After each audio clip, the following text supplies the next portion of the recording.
Welcome to ITV. ముందుగా headlines చూద్దాం. ఆంధ్ర మహిళా క్రికెట్ జట్టుకు పవన్ ఘన సత్కారం. ఒక్కో క్రీడాకారునికి 5 లక్షలు, కోచ్లకు ప్రత్యేక ప్రోత్సాహకాలు. దివ్యాంగుల క్రీడలకు ప్రభుత్వం పూర్తి మద్దతిస్తుందన్న పవన్. సత్కారం జట్టుకు కొత్త ఉత్సాహాన్ని నింపిందని స్పందనలు.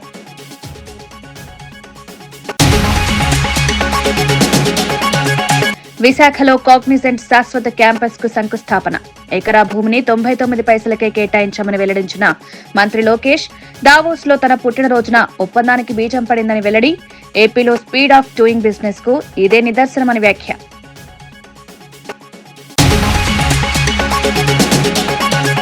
హుస్నాబాద్ పంచాయతీ విజయాలతో అభివృద్ధికి గ్రీన్ సిగ్నల్ ఇచ్చిన పొన్నం. పార్టీ భేదాలు పక్కన పెట్టి గ్రామాలకు కలిసికట్టుగా సేవ చేయాలని పిలుపు. ప్రజాప్రభుత్వంపై నమ్మకమే ఈ ఫలితాలకు కారణమని మంత్రి వ్యాఖ్య. గ్రామాల్లో రోడ్లు, నీరు, విద్యుత్ సదుపాయాలకు ప్రత్యేక దృష్టి.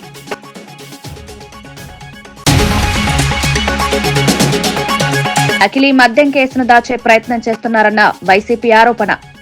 కేసు ఏపీ దాటి ఇతర రాష్ట్రాలకు కూడా వ్యాపించుండొచ్చని వ్యాఖ్య. చంద్రబాబు విచారణ నుంచి పారిపోతున్నారని వైసీపీ లీగల్ సెల్ విమర్శ.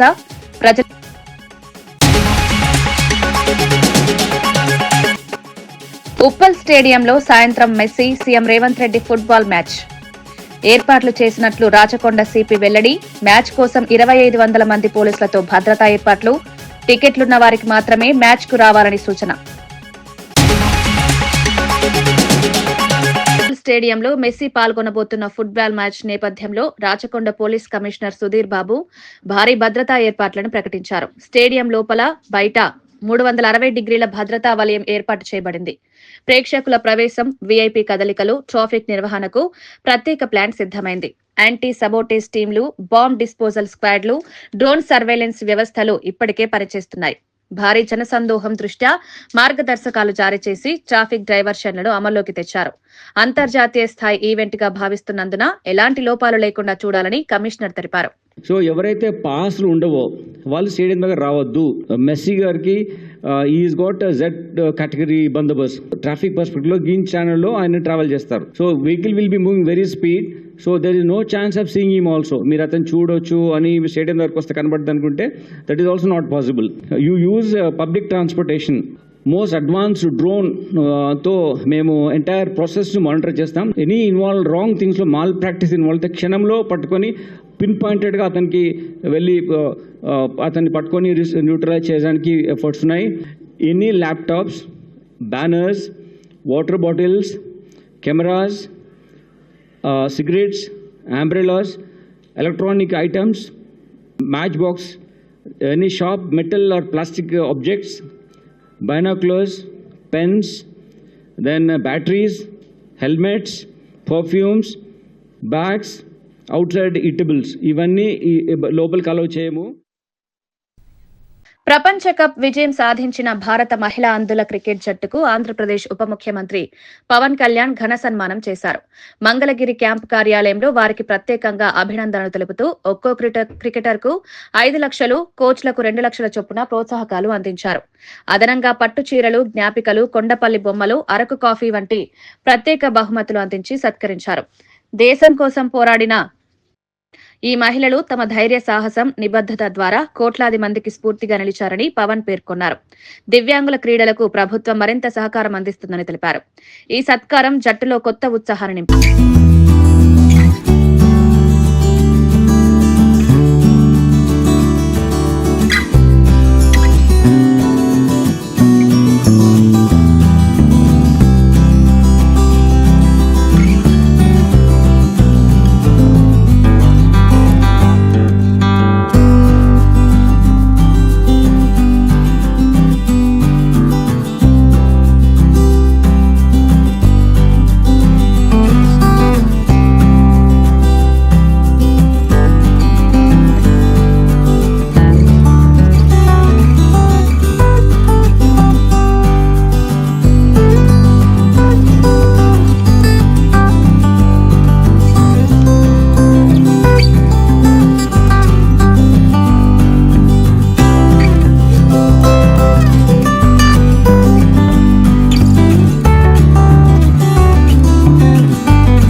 తనపై ఉన్న కేసుల విచారణను ఎదుర్కొనే ధైర్యం ఉన్న నాయకుడు జగన్ అని, చంద్రబాబు మాత్రం వాటిని మూసేయమని అడగడం పిరికితనమని మాజీ fibre net chairman Punuru Gautam Reddy విమర్శలు సంధించారు. ప్రజానాయకుడిగా ఆరోపణలు వచ్చినప్పుడు వాటి నుండి పారిపోవడం కాదు, కోర్టులో నిరూపించుకోవడం అవసరమన్నారు.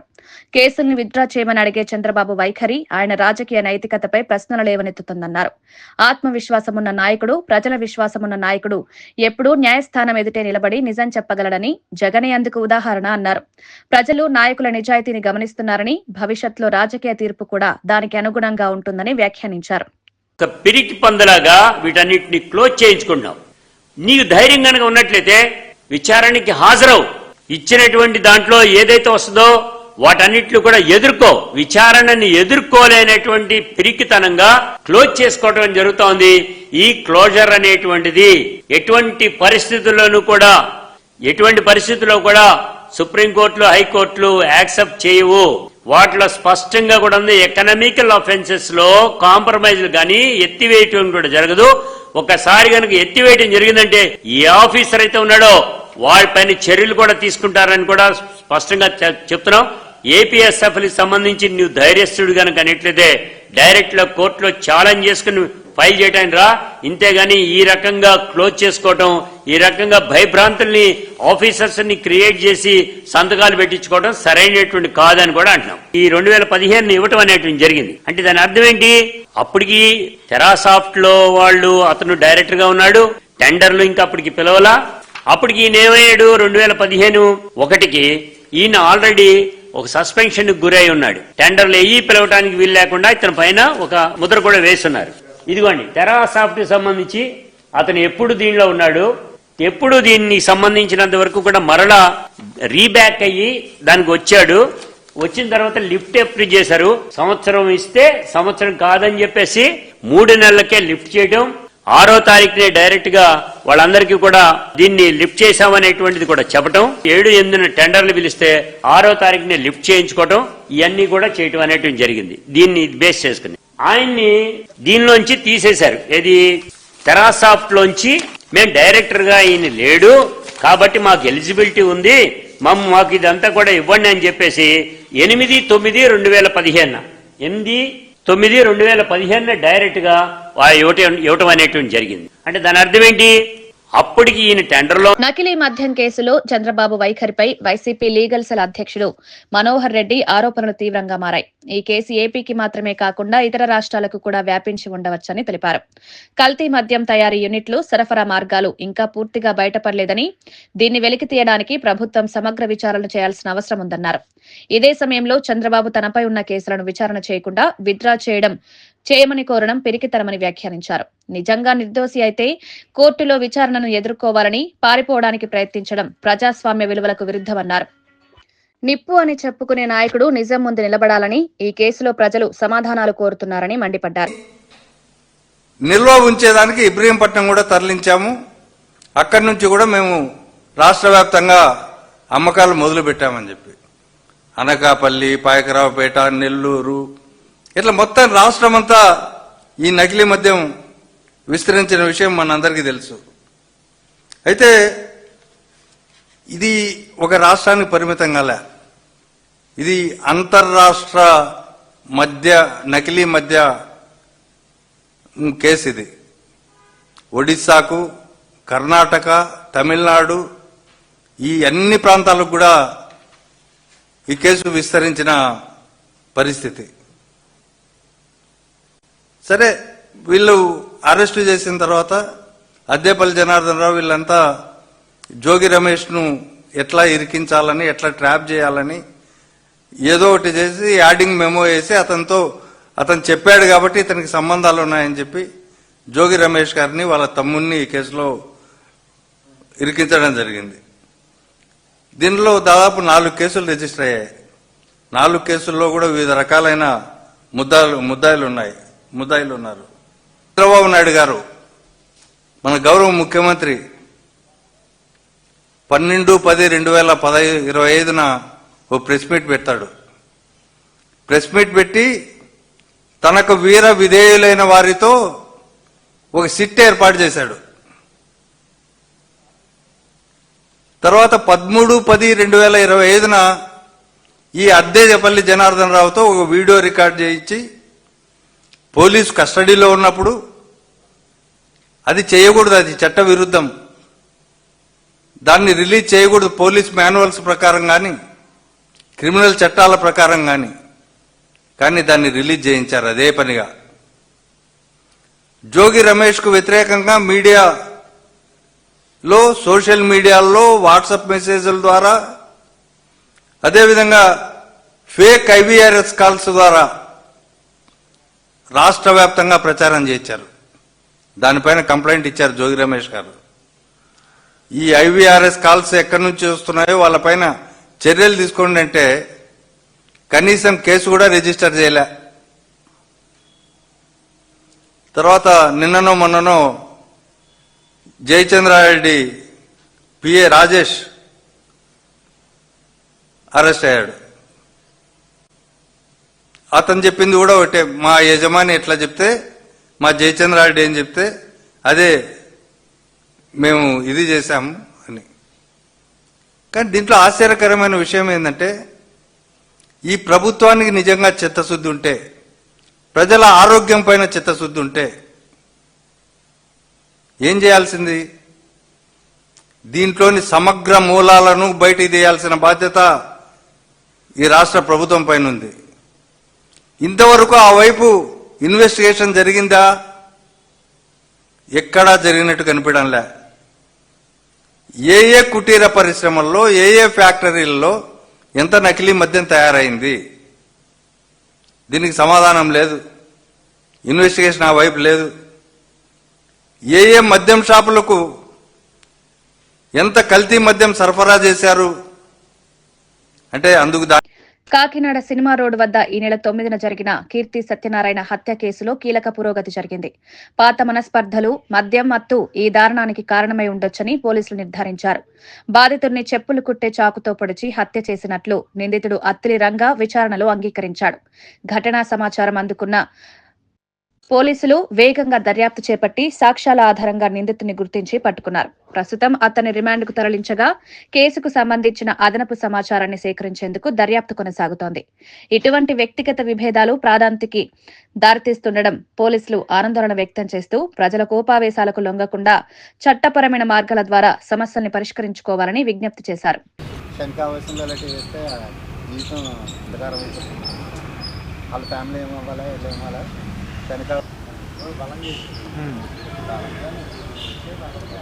రెడీయా? ఇంకెవరు లేరు కదా రావాల్సిన వాళ్ళు? మొదలెటేనా? Okay.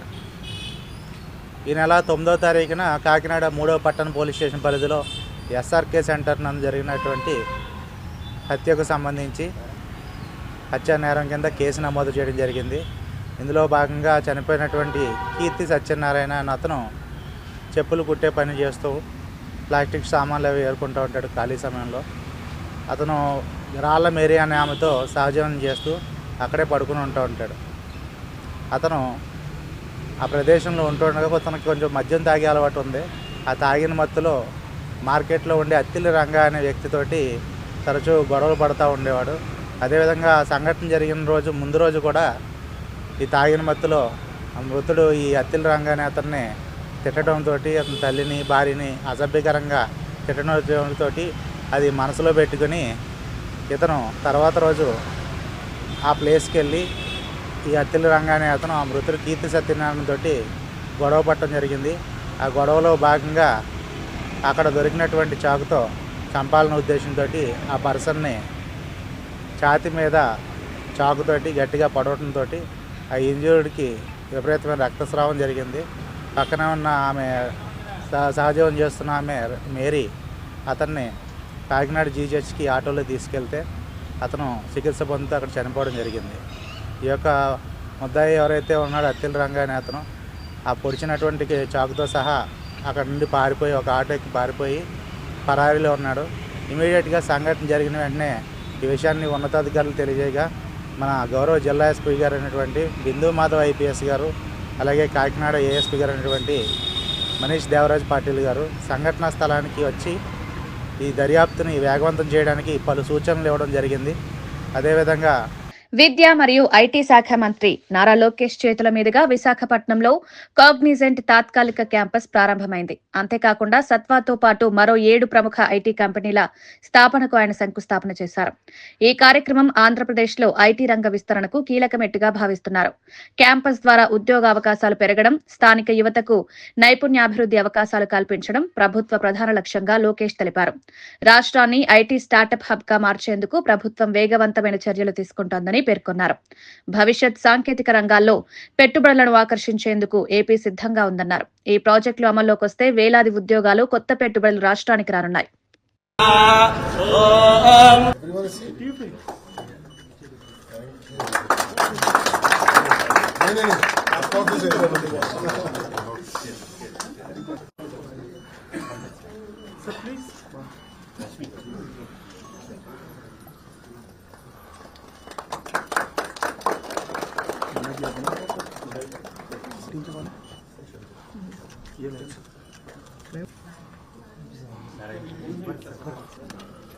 There's one left here. Rashmi and Gaurav.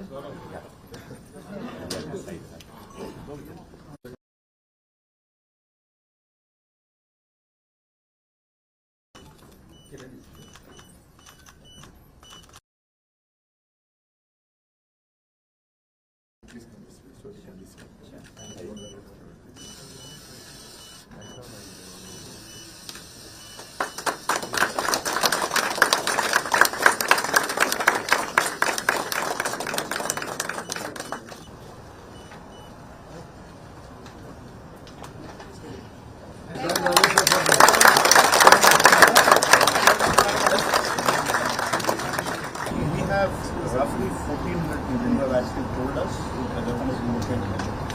And we've got 500 done. The space has capacity for 1,000, so we're going to another 500. And then we have to start to expand. The largest employer, based on what I know from Lokesh Garu, is 2,000. Infosys 2,000. We'll cross that in less than a year.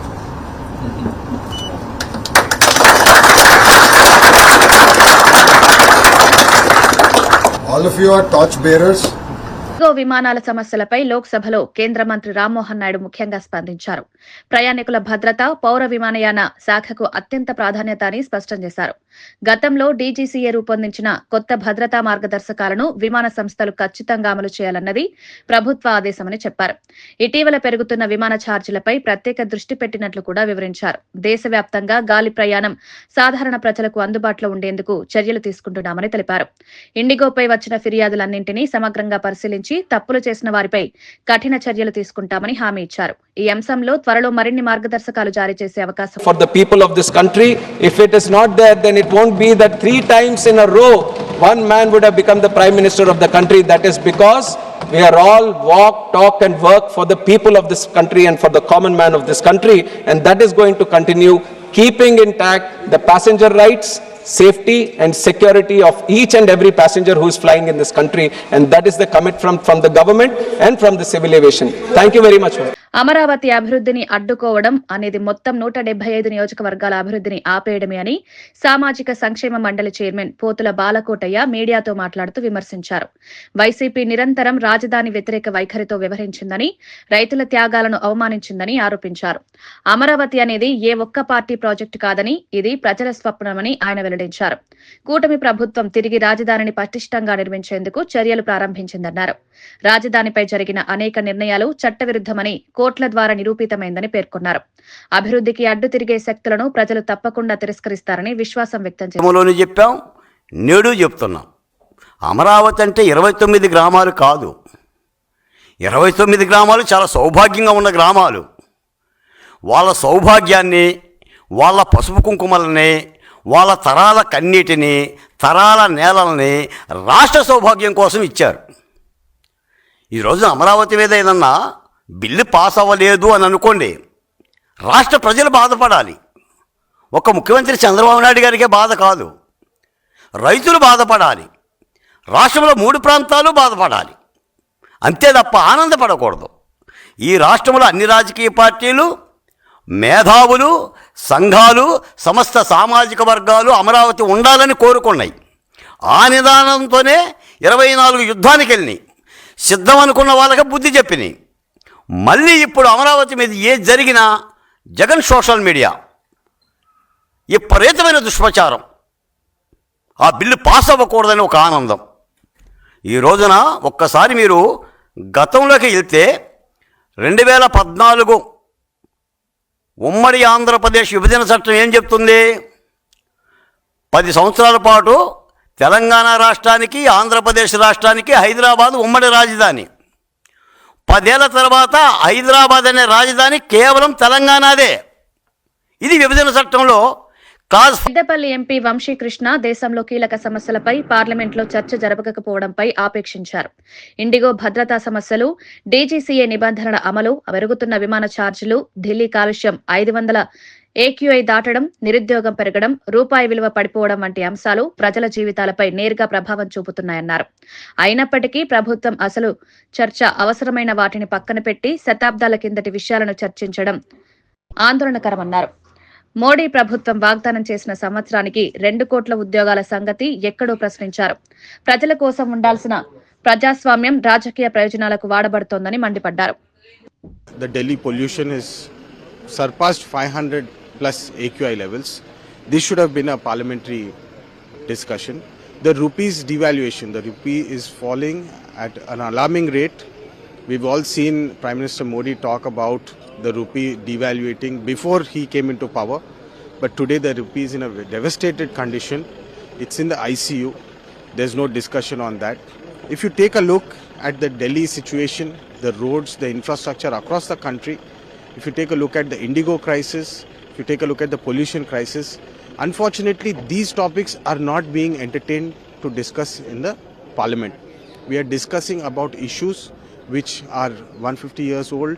We have all respect for Vande Mataram. We all have contributed, we all learnt it, and we are very proud of our national heritage, our national history. But true justice to our country today would be to discuss on issues that are. Husnabad నియోజకవర్గంలో జరిగిన తొలి దశ పంచాయతీ ఎన్నికల్లో విజయం సాధించిన స్థానిక ప్రజాప్రతినిధులను మంత్రి పొన్నం ప్రభాకర్ అభినందించారు. పార్టీ భేదాలు పక్కన పెట్టి గ్రామాల అభివృద్ధి కోసం కలిసి పనిచేయాలని సూచించారు. ప్రజా ప్రభుత్వం అమలు చేస్తున్న సంక్షేమ పథకాలు, అభివృద్ధి కార్యక్రమాల మీద ప్రజలు గట్టి విశ్వాసం ఉంచారనేందుకు ఈ ఫలితాలు నిదర్శనమన్నారు. హుస్నాబాద్ ను మరింత అభివృద్ధి దిశగా నడిపేందుకు ప్రభుత్వం కట్టుబడి ఉందని తెలిపారు. గ్రామీణ అభివృద్ధి, రోడ్లు, మంచినీరు, విద్యుత్ సదుపాయాల మెరుగుదలపై ప్రత్యేక దృష్టి పెట్టనున్నట్లు చెప్పారు. ప్రజల ఆశీర్వాదాలు తమ పనితీరుకు ప్రతిఫలమని మంత్రి పేర్కొన్నారు. గెలిచిన సర్పంచులకు, ఉప సర్పంచులకు, వార్డు సభ్యులందరికీ హుస్నాబాద్ శాసనసభ్యుడిగా, రాష్ట్ర మంత్రిగా హృదయపూర్వకంగా అభినందనలు తెలియజేస్తా ఉన్నా. అదేవిధంగా తెలంగాణ వ్యాప్తంగా గెలిచినటువంటి సర్పంచులకు, ఉప సర్పంచులకు, వార్డు సభ్యులకు కూడా హృదయపూర్వకంగా అభినందనలు తెలియజేస్తూ, గాంధీజీ కన్న కళలు గ్రామ స్వరాజ్యానికి సంబంధించి పూర్తి స్థాయిలో గ్రామ అభివృద్ధికి కృషి చేయాలని, రాష్ట్ర ప్రభుత్వం అందుకు సంబంధించి పూర్తిగా మీకు అండగా ఉంటుందని, గ్రామ స్థాయి రాజకీయాలకు అతీతంగా ప్రజలందరికీ సంబంధించిన సమస్యల్ని ఉన్నత అధికారుల దృష్టికి కానీ, ఉన్నత ప్రజాప్రతినిధుల దృష్టికి కానీ, ప్రభుత్వం దృష్టికి కానీ తేవడం ద్వారా గ్రామీణ ప్రాంత ప్రజల సమస్యలన్నీ కూడా పరిష్కరించే విధంగా చొరవ చూపెట్టాలని నూతనంగా ఎన్నికైనటువంటి సర్పంచులను, ఉప సర్పంచులను, వార్డు సభ్యులను కోరుతా ఉన్నా. ప్రజాపాలన ప్రభుత్వంలో ఇప్పటికే గ్రామాన ఇందిరమ్మ సైకిల్ సంకేతంతో ప్రజల్లో బలంగా నిలిచిన సమాజ్వాదీ పార్టీ ప్రయాణం 37 ఎంపీలతో కేంద్రంలో 3వ పెద్ద పార్టీగా ఎదిగిన తీరు బీఆర్ఎస్ కు మోటివేషన్ గా కేటీఆర్ పేర్కొనడం గమనార్హం. ఇటీవల హైదరాబాద్ పర్యటనకొచ్చిన అఖిలేష్ యాదవ్ తో బీఆర్ఎస్ నేతలు జరిగిన భేటీ భవిష్యత్ రాజకీయ మైత్రికే సూచనగా చూస్తున్నారు. ప్రజలతో నేరుగా ఉండే రాజకీయాలు ఏ పార్టీని అయినా ముందుకు నడిపిస్తాయని, ఇదే పంథాలో భవిష్యత్తులో బీఆర్ఎస్ మళ్లీ శక్తివంతంగా ఎదుగుతుందని కేటీఆర్ విశ్వాసం వ్యక్తం చేశారు. ప్రజలు ఆశీర్వదిస్తే తిరిగి బలమైన ప్రత్యామ్నాయం అవుతామన్నారు. ఈ భేటీ తెలంగాణ రాజకీయాల్లో కొత్త మార్పులకు దారితీయొచ్చని విశ్లేషకులు భావిస్తున్నారు. వచ్చినప్పుడు వారు పెద్దలు కేసీఆర్ గారిని నేను కలవాలి, తప్పకుండా వారి ఆశీర్వాదం తీసుకోవాలి అని సంప్రదించినప్పుడు కేసీఆర్ గారు తప్పకుండా మళ్ళీ తొందరలో కలుసుకుందాం. మరి ఈసారి మా పార్టీ నాయకులు అందరు కూడా మీకు స్వాగతం చెప్తారు అంటే వారు స్వయంగా నాకు స్వాగతం చెప్పడం కాదు, నేనే వస్తాను మీ దగ్గరికి అని చెప్పి ఇవాళ ఇక్కడ కేసీఆర్ గారి ఇంటికి వచ్చి మా ఆతిథ్యాన్ని స్వీకరించి మరి మాతో ఇక్కడ కొంతకాలం గడిపినందుకు వారికి స్వాగతం తెలుపుతూ ధన్యవాదాలు తెలుపుతూ అఖిలేష్ యాదవ్ గారు ఈ రోజు ఏ రకంగానైతే మరి శాసనసభకు జరిగిన ఎన్నికల్లో ఉప్పల్ క్రికెట్ స్టేడియంలో మెస్సీ ఫుట్బాల్ మ్యాచ్ కోసం ప్రభుత్వం భారీగా ఖర్చు చేస్తోందని విమర్శించిన ఎమ్మెల్సీ శ్రవణ్ సోజు వ్యాఖ్యలు తెలంగాణ రాజకీయాల్లో చర్చనీయాంశమయ్యాయి. పిచ్ ను పూర్తిగా తొలగించి స్టేడియంను మార్చడం, భద్రతా సౌకర్యాల పేరుతో 100 కోట్లకు పైగా ఖర్చు పెట్టడం ప్రభుత్వ ధన దుర్వినియోగమని ఆయన ఆరోపించారు. ప్రజలకు ఇచ్చిన హామీల అమలుకు నిధులు లేవని చెప్పే ప్రభుత్వం వినోద కార్యక్రమాలకు ఇంత భారీ బడ్జెట్ ఖర్చు పెట్టడం ప్రజలపై అన్యాయమని పేర్కొన్నారు. సింగరేణి కార్మికుల కష్టార్జిత డబ్బును ఈ కార్యక్రమాలకు మళ్లించడం పట్ల తీవ్ర అభ్యంతరం వ్యక్తం చేశారు. ప్రజలు అన్ని గమనిస్తున్నారని, రాబోయే ఎన్నికల్లో ఈ నిర్ణయాలపై స్పష్టమైన తీర్పిస్తారని శ్రవణ్ అన్నారు. ఈ వ్యాఖ్యలు అధికార పార్టీలో చర్చలు రేపాయి. నోట్ తయారు చేసుకున్నాడు. ఉప్పల్ స్టేడియం ను మొత్తం అది క్రికెట్ స్టేడియం, అది it's not a football stadium. అది ఆ మధ్యలో పిచ్ అంతా కూడా బాగా క్యూరింగ్ చేసి తయారు చేస్తారు. దాన్ని మొత్తం ఇవాళ ఆ 15 నిమిషాల మిస్సీ వర్సెస్ మేస్త్రి మ్యాచ్ కోసం అని చెప్పని దాన్ని తోమి పడేస్తే దానికి సింగరేణి కాలరీస్ వాడు వానికేం పనండి నాకు అర్థం కాదు. Singareni collieries is not a private corporate company where by doing an advertisement వాడికి ఏదన్నా పాపులారిటీ పెరుగుతుంది, బ్రాండ్ ఇమేజ్ పెరుగుతుంది. మీలాంటి వాళ్ళు మనాంటి వాళ్ళు ఏమన్నా బొగ్గు కొనుక్కుంటుంటే వాడు అడ్వర్టైజ్మెంట్లు ఇస్తే అర్థం ఉన్నది. ఆ మొత్తం ఈ మ్యాచ్ని అంతా కూడా సింగరేణి గని కార్మికుల యొక్క రక్తమాంసాలతో నిర్మితమైనటువంటి, చెమట చుక్కలతో నిర్మితమైనటువంటి ఒక బొగ్గు గనుల నుండి వచ్చినటువంటి ఒక సొమ్ముని ఇవాళ రేవంత్ రెడ్డి జల్సాల కోసం ఇవాళ ఖర్చు పెట్టే ప్రయత్నం చేస్తూ ఉన్నారు. ఎట్ల న్యాయం అయితే చెప్పండి? ఇది కోట్ల రూపాయలు టు కండక్ట్ దట్ ఈవెంట్, కోట్ల రూపాయలు కావాలా? మళ్ళా నువ్వు ఆ స్టేడియంను రెస్టోర్ చేయాలంటే మళ్ళా కోట్ల రూపాయలు కావాలి. ఎవడబ్బ సొమ్మిది? ఎవడబ్బ సొమ్మిది? సింగరేణి గని కార్మికుల సొమ్మది. ఎండనక వాననక పాపం ప్రాణాలను ఫనంగా పెట్టి ఆ బొగ్గు గని లోపలికి పోయి బొగ్గును దొమ్మి ఆ కాలరీస్ను బతికించి ప్రపంచానికి వెలుగులిచ్చేటువంటి ఒక కార్మికుల సొమ్ము అది. ఆ సొమ్మును రేవంత్ రెడ్డి జల్సాల కోసం, మెస్సీ వర్సెస్ మేస్త్రి మ్యాచ్ కోసం ఖర్చు పెట్టే ప్రయత్నం చేస్తూ ఉన్నారు. దీన్ని మేము తీవ్రంగా ఖండిస్తూ ఉన్నాం. వాస్తవానికి రేవంత్ రెడ్డి గారు తనకున్నటువంటి ఒక ఫ్యాంటసీస్ ఉంటే ఇంకే రకంగా తీర్చుకోవచ్చు, మేమే వద్దంటలేం. You have every other way of doing it. కానీ మెస్సీ అనేట ఆయన పెద్ద మనిషి అనేది వరల్డ్ టూర్లో ఉన్నాడట, విహారయాత్రలోకి వస్తున్నాడట.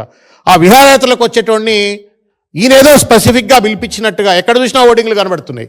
నేను చూసిన మెస్సీ ఏమైనా నిజంగా ఇది గ్రేట్ ప్లేయర్, అర్జెంటీనా అంత గొప్ప ప్లేయర్ కాబట్టి మరి ఆయనకు సన్మానం చేసే విధంగా ఏమైనా హోర్డింగ్లు పెడతారేమంటే ముందు ఉన్నాడు వెనకానండి. మీరు చాలా హోర్డింగ్లో చూసినా. వార్తలు ముగించే ముందు ముఖ్యాంశాలు మరోసారి. ఆంధ్ర మహిళా క్రికెట్ జట్టుకు పవన్ ఘన సత్కారం. ఒక్కో క్రీడాకారునికి 5 లక్షలు, కోచ్లకు ప్రత్యేక ప్రోత్సాహకాలు. దివ్యాంగుల క్రీడలకు ప్రభుత్వం పూర్తి మద్దతిస్తుందన్న పవన్. సత్కారం జట్టుకు కొత్త ఉత్సాహాన్ని నింపిందని స్పందనలు.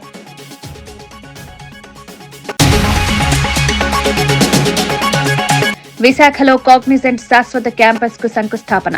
ఎకరా భూమిని 99 పైసలకే కేటాయించామని వెల్లడించిన మంత్రి లోకేష్. దావోస్ లో తన పుట్టినరోజున ఒప్పందానికి బీజం పడిందని వెల్లడి. ఏపీలో స్పీడ్ ఆఫ్ డూయింగ్ బిజినెస్ కు ఇదే నిదర్శనమని వ్యాఖ్య.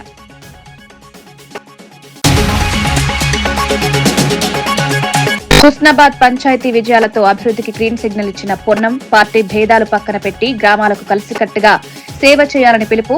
ప్రజాప్రభుత్వంపై నమ్మకమే ఈ ఫలితాలకు కారణమని మంత్రి వ్యాఖ్య. గ్రామాల్లో రోడ్లు, నీరు, విద్యుత్ సదుపాయాలకు ప్రత్యేక దృష్టి.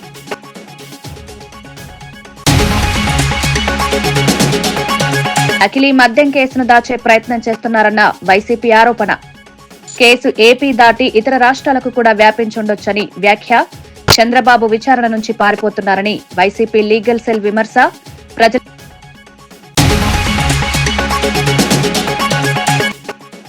ఉప్పల్ స్టేడియంలో సాయంత్రం Messi, CM Revanth Reddy football match ఏర్పాట్లు చేసినట్లు రాచకొండ సిపి వెల్లడి.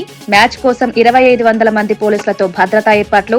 టికెట్లున్న వారికి మాత్రమే మ్యాచ్ కు రావాలని సూచన. ఇవి ఈనాటి వార్తా విశేషాలు. మరో బులెటిన్లో మళ్ళీ కలుద్దాం. నమస్కారం.